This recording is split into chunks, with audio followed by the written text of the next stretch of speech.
मैं मजलिस इत्तेहादुल मुस्लिमीन का तर्जुमान और आज मैं मजलिस इत्तेहादुल मुस्लिमीन की जानिब से तर्जुमानी करने जा रहा हूँ। अभी जो यूपी के इलेक्शंस को लेकर जो माहौल सरगर्म किया जा रहा है, इस माहौल से एक अलग ही पहचान जो हिंदुस्तान की दुनिया में अब तक जो थी वो गलत तरीके से जा रही है। और मजलिस इत्तेहादुल मुस्लिमीन हमेशा हक़ की बात रखने वाली पार्टी है और वो हमेशा लोगों के और मुल्क के बारे में सोचने वाली पार्टी है। तो आज हमें बड़ा अफसोस होता है कि आज यूपी के इलेक्शंस को लेकर योगी सरकार जो है, जो मामलात हिंदू और मुस्लिम हैं उसको ज़्यादा उठा के चल रही है। क्योंकि जिस तरह से सियासी नज़रिया को देखा जा रहा है यूपी इलेक्शंस की तरफ, तो वो काफ़ी परेशान करने वाले हैं और हिंदू मुस्लिम एकता को तोड़ने वाले हैं। तो मजलिस इत्तेहादुल मुस्लिमीन आज उसके ऊपर थोड़ी सी बात रखना चाहती है। सबसे पहले मैं यूपी गवर्नमेंट, योगी गवर्नमेंट की निंदा या निषेध करना चाहूँगा, क्योंकि आज हमारे मज़हब के बड़े आलिम दीन मौलाना कलीमुद्दीन सिद्दीकी साहब को अरेस्ट किया गया है, उनको आज जेल में रखा गया है।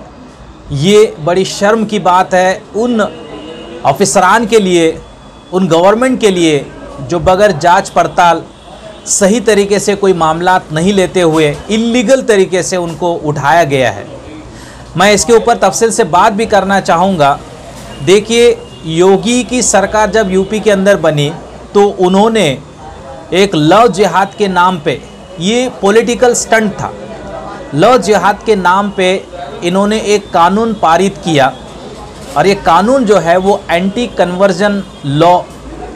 अब इसके तहत उन्होंने उस लॉ के अंदर बात रखी हुई है कि forcefully conversion of any religion तो नहीं कहूँगा, लेकिन एनी हिंदू पर्सन अगर फोर्सफुली है तो उसको सज़ा दी जाएगी।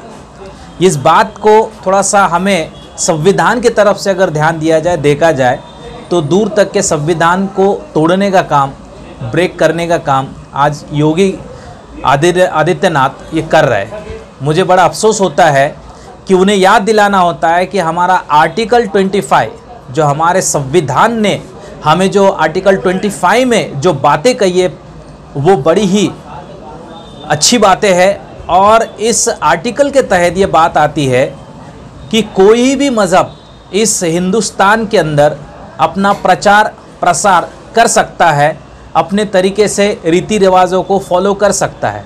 जब कानूनी तरीके से सबको इजाज़त दी गई है तो फिर योगी आदित्यनाथ किस तरह से अपनी सियासत हिंदू वोट पाने के लिए कर रही है। मुझे बड़ा अफसोस होता है इस जगह पर ये बोलने के लिए कि योगी आदित्यनाथ को इस जगह पर हिंदू और मुसलमान ये वोट का जो मामला है उन्हें अलग ढंग से नहीं ले जाना चाहिए। मैं कुछ और बातें भी बताना चाहूँगा, क्योंकि यहाँ बात फोर्सफुल कन्वर्जन की आती है, मतलब जबरन धर्मांतर करने वाली बात। और ये जबरन धर्मांतर करने वाली बात जो है हमारे मौलाना कलीमुद्दीन सिद्दीकी साहब के ऊपर लगाया गया एक आरोप है। जब हम आज मीडिया के ज़रिए से, टीवी चैनल्स के ज़रिए से ये देख रहे कि किस तरह से उनके आसपास रहने वाले लोग, मौलाना कलीमुद्दीन सिद्दीकी साहब के घर के आसपास रहने वाले लोग उनके बारे में अच्छी बात, अच्छी राय रख रहे हैं, तो कैसे मौलाना कलीमुद्दीन सिद्दीकी साहब एक जबरन धर्मांतर करने वाले शख्स हो सकते हैं। यहाँ पर हम इसकी निंदा करते हैं और साथ ही में ये भी बताना चाहते हैं कि इस एंटी कन्वर्जन लॉ एक नज़रिए से और एक मज़हब को मानने वालों के लिए बनाया गया है। इसमें साफ लिखा हुआ है कि ये हिंदुओं के लिए है सिर्फ, मतलब जो हिंदू मुस्लिम होते, जो हिंदू क्रिश्चियन होते हैं, उनको वापसी कराने के लिए ये मज़हब, ये लॉ लाया गया, कानून पास किया गया है। मैं यहाँ बताना चाहूँगा, जब शुरुआत में ये तकरीबन 162 केसेस जब ये कानून बना तो बुक हो गई थी, मतलब 162 लोगों के ऊपर यह केस दायर किया गया था। उसमें से 101 जो है वो जेल में भेजे गए और उसमें से 80 जो है, मतलब 101 को जेल में भेजा गया, लेकिन बाद में उनको बेल भी मिली। लेकिन इसमें एक और चीज़ भी देखी जाती है कि नॉन बेलेबल लॉ बनाया, कानून बनाया गया है। और आज मुझे बड़ा अफसोस के साथ कहना पड़ता है कि तकरीबन 80 लोग, जो रिपोर्ट मेरे पास है उसके तहत 80 लोग जो है वो आज भी सलाखों के पीछे है इस एंटी कन्वर्जन लॉ के तहत। तो मैं एक और बात भी कहना चाहूँगा, देखिए जिस वक्त ये मामला हो रहा था तो वहाँ यूपी के डीजीपी मुकुल गोयल ने ये बात वहाँ पर कही थी कि guilty won't be spared and the innocent will not be harassed. देखिए यह बात कह रहा हूँ, जो दोषी है उनको सज़ा मिलेगी और हम इसकी बिल्कुल भी साइड लेते हैं, बात कहते हैं कि जो दोषी है उनके ऊपर आप ज़रूर कार्रवाई करिए। लेकिन एक और चीज़ उनकी थी कि इनोसेंट विल नॉट हरास्ड, यानी इनोसेंट जो है उनको कोई तरह से तकलीफ़ या हरासमेंट नहीं होगी।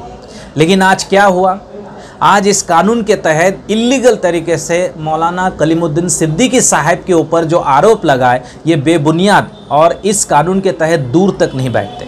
तो फिर से मैं कह रहा हूँ, हम इसकी निंदा करते हैं। आर्टिकल 25 जब हमको इजाज़त देता है कि आप जो मज़हब चाहे उस मज़हब में जा सकते हैं, आप उसके ऊपर ज़बरदस्ती नहीं कर सकते। जब संविधान ने हमें ये हक दिया है, आज़ादी दी है अपने मज़हब को मानने, प्रचार और प्रसार करने के लिए, तो फिर ये योगी आदित्यनाथ की सरकार, बीजेपी सरकार इस तरह से हिंदू मुस्लिम की बातें क्यों भड़का रही है। हमें बड़ा अफसोस होता है ये सब जब बातें की जाती है। और जो बीजेपी के अंदर जितने भी मुस्लिम सियासी है या सियासी लोग हैं, इन्होंने इसकी कोई भी तरीके से किसी भी हालत में ना सुनवाई रखने का मौका रखा और ना ही उनको साथ दिया। ये आज मैं जब टीवी की न्यूज़ देख रहा था, उस जगह पर एक और मामला आता है, मुझे इस जगह पर भी बड़ा अफसोस होता है हमारे उस मुस्लिम सियासी लोगों के ऊपर जो दूसरी मुखालिफ पार्टियों में रहे और रहते हैं। वो कोई बात जाने बगैर इन पार्टियों का साथ देते हैं, इन पार्टियों की पॉलिसी के ऊपर साथ देते हैं। तो ये कहाँ तक सही है। यहाँ मैं एक उदाहरण लेना चाहूँगा, एक मिसाल देना चाहूँगा। 2 दिन पहले TV9 ये जो हिंदी न्यूज़ चैनल है उसके ऊपर एक वीडियो चलता है और ये वीडियो वायरल वीडियो कहकर उसके ऊपर डिबेट रखी जाती है।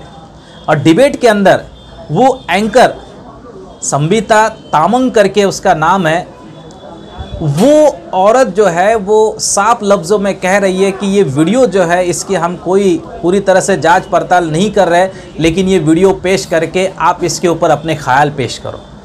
एक मुस्लिम बीजेपी का लीडर जो उस डिबेट में आया तो उसने ये वीडियो की जांच पड़ताल का इंतज़ार नहीं किया, बस अपने ख्यालों को निगेटिव तरीके से बातें रखता चला गया और मुस्लिम लोगों की इमेज को ख़तरे में डालता गया।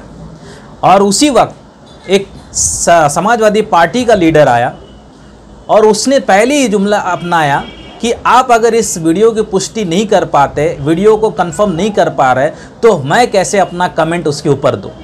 तो उस वक्त वो बहस होती है। मतलब देखिए, एक नॉन मुस्लिम इस हक के लिए लड़ता है और एक मुस्लिम हक के लिए नहीं लड़ सकता।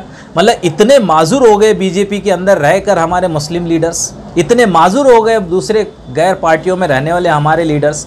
अगर मजलिस इत्तेहादुल मुस्लिमीन अगर इन लोगों के लिए अगर काम कर रही है, मुस्लिम नुमाइंदा बन के मुस्लिम लोगों के लिए काम कर रही है, और यहाँ ये भी बात आती है, हमारे कौमी सदर असदुद्दीन अवैसी साहब कभी ये नहीं कहते कि सिर्फ मुसलमानों की और सिर्फ मुसलमानों की पार्टी है।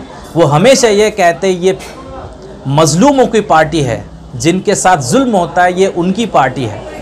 ये पार्टी दलित भाइयों के लिए है, ये पार्टी मुस्लिम भाइयों के लिए है, ये सब के लिए पार्टी बनी हुई है। तो इस जगह पर जब वो वीडियो की बात आती है, वो IAS ऑफिसर, जो IAS ऑफिसर का नाम भी उस जगह पे दिया गया था, मोहम्मद इफ्तिकारुद्दीन, ये IAS ऑफिसर का जब वीडियो की जांच पड़ताल जब आगे दी गई तो वो वीडियो पता चलता है 6 साल पहले का वीडियो था।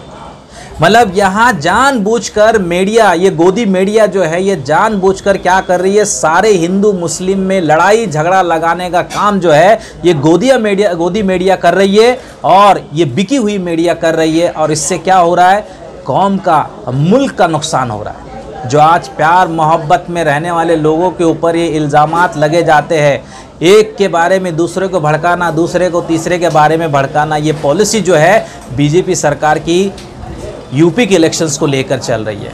और मैं ये कहना चाहूँगा, जब योगी आदित्यनाथ एक चीफ मिनिस्टर, इसका मतलब होता है जितने भी उस रियासत के अंदर आवाम है वो सबके चीफ मिनिस्टर है, यानी उनको सबका साथ लेकर उनका विकास करना चाहिए। लेकिन यहाँ हो क्या रहा है, मज़हब के नाम पर इनको बांटा जा रहा है और मज़हब के नाम से इन्हें तोड़ा जा रहा है। तो हम इन सब बातों की जो है मजलिस इत्तेहादुल मुस्लिमीन की जानिब से निंदा करते हैं, निषेध करते हैं। और मेरी तमाम ही हिंदुस्तानियों से ये गुजारिश है, पूरे इंडियन से ये गुजारिश है कि बीजेपी के ये मामलात में आप अपने आप को मत झोंकिए। हमें ऊपर वाले ने अक्ल दी है, उस अक्ल का इस्तेमाल कीजिए और ये समझिए सियासत क्या है। सियासत के नाम पे हमें बांटा जा रहा है, हिंदू मुस्लिम किया जा रहा है। और मैं ये बात भी कहना चाहूँगा, क्योंकि हिंदू भाइयों को सिर्फ डराया जा रहा है। हिंदू भाइयों को इसलिए डराया जा रहा है कि मुसलमान आपके ऊपर हावी हो जाएंगे। कैसे हावी होंगे? आप अगर हमारे इंडिया का पॉपुलेशन उठा के देखेंगे, उसमें साफ लफ्ज़ों में सारी बातें आपके सामने आ जाएगी। 2011 के सेंसस के मुताबिक इंडिया के अंदर मुस्लिम आबादी जो है वो 14.2% की है और हिंदू की आबादी 79.8% की है। और बाकी जो तमाम हैं, क्रिश्चियन है, सिख है, बौद्ध है, ये अलग है।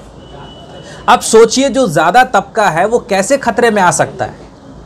तो हिंदू भाइयों से भी मेरी गुजारिश है कि देखिए, आपको सिर्फ बहकाया जा रहा है, आपको सिर्फ वर्गलाया जा रहा है, आपके साथ नाइंसाफ़ी की जा रही है, आपको झूठ का पर्दे पर लाकर तस्वीर बताई जा रही है। तो इसीलिए मेरी आप सबसे गुजारिश है कि बीजेपी हो या कोई भी पार्टी, जब आपको हिंदू मुस्लिम के तौर पे बांट रही है और उसके ऊपर सियासत कर रही है, तो आप इन पार्टियों का साथ मत दीजिए। और मेरी मुस्लिम भाइयों से गुजारिश है, आज हमारे सबसे अहम अज़ीज़ मौलाना कलीमुद्दीन सिद्दीकी साहब के ऊपर अगर ये आज बात आती है, तो सभी भाइयों से अपील करता हूँ, फिर वो हिंदू हो, मुस्लिम हो, सिख हो, ईसाई हो, तो ऐसे अल्लाह वाले के लिए आप सबको खड़े रहना है, आपकी तरफ से बातें रखनी है, क्योंकि आज आप लोग ही हमारे इस संविधान को बचा सकते हैं। आज हुक्मरान जो हिंदुस्तान में बैठे हैं वो अपनी हाकने में लगे हुए हैं, अपने आज घमंड में चल रहे हैं, लेकिन ये भूल रहे हैं कि घमंड आप कितना भी करो, घमंड एक बोझ होता है। ये इतना बड़ा बोझ हो जाएगा कि खुद ये घमंड में डूब जाएंगे, ढल जाएंगे। आप तमाम ही लोगों को अपील करता हूँ, मजलिस इत्तेहादुल मुस्लिमीन की जानिब से ये बातें आप तक पहुँचाई जा रही है और आप सही का फ़ैसला करो, हक़ का फ़ैसला करो और अपने हक़ के लिए हमेशा लड़ते रहो। और अगर मज़लूमों के साथ अगर नाइंसाफ़ी हो रही है तो उसके लिए खड़े रहो।